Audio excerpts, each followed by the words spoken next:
Rare earth magnets की जंग, और इस जंग में भारत ने वो जीत हासिल की जिसने अमेरिका तक की नींद उड़ा दी। एक अजूबा हो गया। अजूबा ये है कि चाइना भारत के साथ मिलकर ट्रंप के साथ लड़ाई शुरू कर रहा है। ये छोटी न्यूज नहीं है। चाइना इस वक्त हमारे साथ मिलकर ट्रंप से पंगा ले क्यों रहा है? दोस्तों, भारत और चीन के दरमियान दोस्तियां और कुर्बतें बढ़ रही हैं। ये बहुत बड़ी बात है। पूछें क्यों? इसमें बहुत सारी ऐसी, आप समझ लें, कमिटमेंट्स हैं जो नजर आ रही हैं। आप ऐसे लग रहा है जैसे बहुत ज्यादा कोशिशें की जा रही हैं, मतलब तगोदो की जा रही है, एफर्ट की जा रही है, बिकॉज उनको पता है कि हमें इससे क्या मिलना है। चाइनीज बिजनेसमैनों की जान निकली हुई थी। तुम्हें ऐसा लगा, मैं डोनाल्ड ट्रंप की यहां पे बात कर रहा हूं, डोनाल्ड ट्रंप को ऐसा लगा कि दुनिया का सबसे बड़ा मार्केट है अमेरिका, सबसे बड़ा मार्केट। मैं लोगों की नाक से खून निकाल दूंगा अगर उनको अमेरिका में ट्रेड करना है। मैं लोगों के गुर्दे कलेजी निकाल दूंगा अगर उनको अमेरिकन मार्केट चाहिए। 50% टैरिफ, ब्राजील पे 50% टैरिफ। एक बार तो भाई पहुंच गया था 150-200% टैरिफ चाइना को लेकर, फिर चाइना ने धमकियां दी, फिर उसने टैरिफ कम करा। स्विट्जरलैंड पे 35%। दुनिया के हर एक देश पे इसने टैरिफ लगाया। अब जब चाइना अपनी तरफ से जवाबी कार्रवाई कर रहा है तो इसका मुंह सूख दिया। ऐसी वैल्यूज दोनों कंट्रीज शेयर करते हैं, कल्चर को और सिविलाइजेशन को, लेकिन पाकिस्तान जो है वो उतना भी करीब नहीं है इंडिया से जितना चाइना करीब है। तो यानी अब इंडिया ने जो है वो ये कहा है कि अब चाइना तो ठीक है, ओके, कोई मसला नहीं है चाइना के साथ हमारा, लेकिन जो मसला है वो तो पाकिस्तान के साथ है। अब देखिए प्रॉब्लम क्या, बात ये है कि हम यहाँ तक पहुंच गए हैं कि चाइना भी इंडिया के करीब हो गया लेकिन पाकिस्तान करीब नहीं हो सकता। पाकिस्तान दूर से दूर होता चला गया और होता चला जा रहा है। क्यों? क्योंकि हमने, देखिए एक बात इसके अंदर जो कही, मैं तो उसको 16 आने सच कहूंगी। उधर से ट्रेड डील साइन हो रही है, इधर अफगानिस्तान वाले आपके साथ हैं, इधर चाइना की बात लग रही है। यानी कि पाकिस्तान ने जिसके साथ दोस्ती करी उसकी जो नैया है वो डूबनी तय है। अब बात करते हैं इकोनॉमिक्स की। ये सिर्फ इकोनॉमिक्स में मैं बात, जो अभी तक मैंने बोला कि जहां पर बिजनेस है, इकोनॉमिक्स है, वो आपकी फेवर में है। लेकिन चाइना ने जो काम किया, अपना एग्रेशन दिखाया, उसके कारण दुनिया को एक चीज और समझ आ गई कि हम इनके ऊपर विश्वास भी कर नहीं सकते। हमारे साथ कभी दो काम करते हैं, कभी कभी यहाँ पर लद्दाख बोलते हैं हमारा है, कभी अरुणाचल बोल देते हैं हमारा है, कभी वियतनाम से पंगा, कभी जापान से पंगा, कभी ट्रेड की पुलिंग है, कभी डेट ट्रैप में कंट्रीज को फंसाते हैं। तो दुनिया अब इनके ऊपर विश्वास नहीं कर सकती। दुनिया जागना शुरू कर दिया है कि भारत वो सब कुछ ऑफर करता है जो चाइना ऑफर नहीं करता। एक सबसे बड़ा काम है कि दुनिया की कंपनीज हमारे ऊपर विश्वास कर सकती हैं। हम ट्रस्टवर्दी पार्टनर हैं जो चीजों को चोरी नहीं करते। डेमोक्रेटिक वैल्यूज है, ट्रांसपेरेंट सिस्टम है। करना है तो करना है, नहीं करना तो नहीं करना, बाहर में जाओ। बड़ा क्लियर हमारा आंसर है। आप समझ रहे, जान बंद थी, बल्कि मुश्किल में थे बेचारे वो कि क्या करें और क्या ना करें, किधर जाएं हम।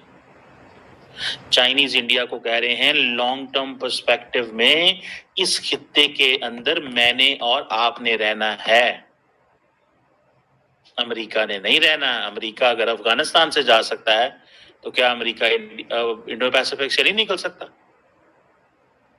क्या इंडिया अगर अफगानिस्तान से जा सकता है, वियतनाम से जा सकता है, इराक से जा सकता है, तो इंडो पैसिफिक में वो कैसे रहेगा? तो वो कह रहे हैं कि आप उनकी बातों में ना आए। So look it from strategic height and long term perspective. So India जो है वो तो भाई उसने अपनी स्पेस बना ली है। इंडिया ने अपनी स्पेस बना ली है एंड दे हैव रियलाइज्ड कि इट्स नेसेसरी, ये बहुत ज़रूरी है कि हम अब मिलके, चाइना और इंडिया मिलके काम करें। और अमेरिकन्स ने वो जो इंडिया की स्ट्रेटेजिक ऑटोनॉमी, इंडिया की जो था मल्टी अलाइनमेंट, उसको रीड किया। रीड करके उन्होंने कहा कि इंडिया हमें स्पेस दे रहा है कि आओ मिलके प्लान करें। हालांकि इंडिया स्पेस दे भी रहा था और नहीं भी दे रहा था। इंडिया वेस्ट से पीछे नहीं हट सकता because the level of cooperation they are getting from west. सारी लड़ाई चाइना की दादागिरी को खत्म करने के लिए है और भारत का मोमेंट है कि हम पूरे दुनिया में हम छा सकते हैं। और भाई एक जोहो कंपनी ने अभी तो काम शुरू किया है, तहलका मचा के रख दिया पूरी दुनिया में। अब ब्रेकडाउन करते हैं कि हुआ क्या है, कि कल रात को भारत के आसपास की दुनिया चेंज कैसे हो गई। अफगानिस्तान का आपको मालूम है कि कैसे हमने पाकिस्तान का इतना दर्द उसको हुआ है कि अफगानिस्तान में जाकर बॉम्बिंग उसको करनी पड़ी है अपने आप को रेलिवेंट दिखाने के लिए, दुनिया के अंदर एक ड्रामा देने के लिए कि पाकिस्तान का मरा हुआ शेर अभी जिंदा है। वैसे उनको पता नहीं है कि मरा हुआ सुअर है। अब जो ट्रंप है उन्होंने जो टैरिफ लगाए, उन्होंने बोल दिया जितने भी चाइना के एक्सपोर्ट्स हैं एनीथिंग सबके ऊपर 100% का टैरिफ लगेगा, यानी कि $1 की चीज $2 की हो गई ओवरनाइट। अब जो ये युद्ध शुरू किया ट्रंप ने, वो रीजन क्या था? रीजन ये है कि चाइना ने भी दादागिरी करी। उन्होंने बोल दिया कि रेयर अर्थ हम किसी को नहीं देंगे, उसको वेपन की तरह यूज किया, क्योंकि चाइना 90% से ज्यादा रेयर अर्थ को अपने कंट्रोल में उसने किया हुआ है। क्वेश्चन मेरा एक है, उसको कंट्रोल करने किसने दिया? इन्हीं ग्लोबलिस्ट ने जो अमेरिका के अंदर बैठे हैं। लेकिन इंडिया इस चीज में भी वजीद है कि मेरा कंपटीशन चीन के साथ है, नेबर जो है। सो नेबर को कंपटीशन जो है वो देखना पड़ेगा। इंडिया चाइनीज कह रहे हैं नहीं, स्ट्रेटेजिक हाइट से देखो, लॉन्ग टर्म पर्सपेक्टिव से देखो। स्ट्रेटेजिक हाइट मींस कि थोड़ा जूम आउट करो ना, जूम आउट करो, जूम आउट करके फिर देखो इस खित्ते को और मुझे और अपने आप को देखो। इसमें वो चाइनीज ये भी कह रहे हैं कि भाई साहब आप अगर इसको स्ट्रेटेजिक हाइट से देखेंगे तो हम आपको नजर आएंगे, बिकॉज टेक्नोलॉजी में फ्यूचर हमारा है, वेपन्स में फ्यूचर हमारा है। लेकिन जब इंडिया ये कहता है कि मल्टीपोलर एशिया हो, तो मल्टीपोलर एशिया जो है ना जनाब, उसमें वो कह रहे हैं मेरे से पावर शेयर करो। जो हमारे अपने थे वो पड़ोसी बन गए, आप समझ रहे हैं? तो दिक्कत ये है कि जब घर वाला पड़ोसी बन जाए तो ओए होए तो सारी बातें भी पता होती है घर वालों को, तो और उसके बाद उसने जा करके वो दुश्मन पड़ोसी से दोस्ती कर ली। तो भैया हम तो कह रहे जियो और जीनो दो, लेकिन भैया अब चाइना के पास कोई जो है चिंग डायनेस्टी का एक मैप पड़ा हुआ है जिसमें इंडिया का कुछ हिस्सा उनका दिखाया गया था, अब वो उसको लेने आ गए। हमने तो कहा है भाई कि आप आकर के बॉर्डर को डिस्प्यूट को रिजॉल्व कीजिए। हमारी अखंड भारत की जो डेफिनेशन में तो हम तिब्बत पूरा लेने पहुंच जाएंगे, फिर भी हमने तिब्बत को एक्सेप्ट किया ना।